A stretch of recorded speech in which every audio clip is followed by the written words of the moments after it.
Hi and welcome back. I'm Jill Marlin from Peak Performance Physical Therapy, and today we're going to talk about ACL injuries. So we're just getting into our fall sports, but actually we're preparing for our winter sports right now, which includes basketball. One of the major injuries that we see with basketball is an ACL injury, and we see actually women having a 4 times higher risk of injury or ACL injuries than men. And oftentimes we see that because of the hip to knee ratio. Women's hips tend to be a little bit wider, so they tend to have a little bit of an angle in through here, as well as some, obviously strength deficits into the hips that women have compared to the men. And then also the ACL has been known to have some estrogen receptors on it. So during the menstrual cycle, that's going to fluctuate as well as far as the potential danger for a woman to tear her ACL during a sport. So it's really important moving forward with ACL preventative injuries that you're doing the plyometric training, that you're doing the jump training, and that you're getting in the repetitions now as we're moving up into our winter sports. So the good news with ACL is that they're highly preventable if you do the correct training.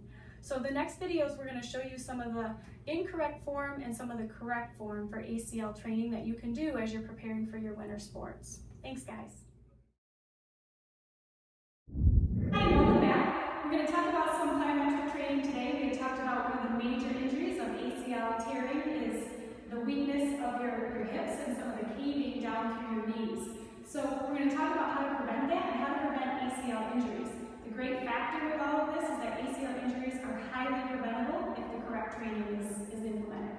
So what we're going to look at today is I'm going to show you some form of good form and bad form with ACL training. So we're going to start with bad, which you'll often see with your players, rebounding on the court, jumping, those kind of things. So I'll show you a little bit of bad and then how you improve some of that. So let's go ahead and do the plyo jump up onto it and then down.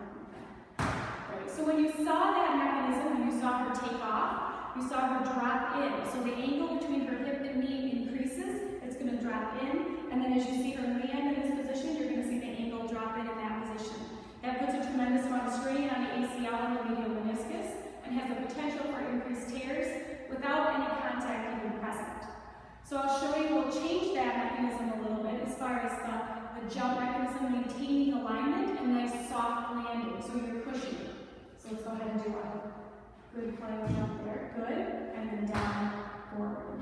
So you saw that, and you can see how repetition, it takes over and over repetition to do these kind of things. So you want to make sure that you're doing it again and again. So her takeoff there was a little in, but better than the first one. So let's try that again one more time. So you're going to jump, good, and then back down and land. So nice soft landing, better takeoff as you're moving through that position. When you train plyometrically, you want to train jumping forward and backwards to simulate game type status. So as you're moving through, you want to make sure that you're training the forward jump, backwards jump, and then any kind of lateral movement so that you're not dropping in through the knee. So again, lots of repetition is super important with this.